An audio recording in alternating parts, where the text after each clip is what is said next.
அனைவருக்கும் வணக்கம்.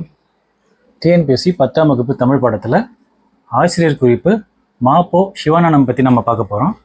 பிறந்த ஊர் சால்வன் குப்பம், 1000 விளக்கு வட்டம், சென்னை. காலம் ஜூன் 26, 1906 1995 வரை. பெற்றோர் பொன்னுசாமி, சிவகாமி. இயற்பெயர் ஞானப்பிரகாசம். ஞானப்பிரகாசத்தை சிவஞானி என்றழைத்த முதியவர் சரபையர். சிலம்பு செல்வர் என்று போற்றப்படும் மாப்போ சிவஞானம் ஒரு விடுதலை போராட்ட வீரர். சட்டமன்ற மேலவை உறுப்பினராக பதவி வகித்த ஆண்டு 1952 முதல் 1954 வரை. சட்டமன்ற மேலவை தலைவராக பதவி வகித்த ஆண்டு 1972 முதல் 1978 வரை.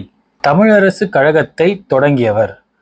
சாகித்ய அகாதமி விருது பெற்ற நூல் வள்ளலார் கண்ட ஒருமைப்பாடு 1996.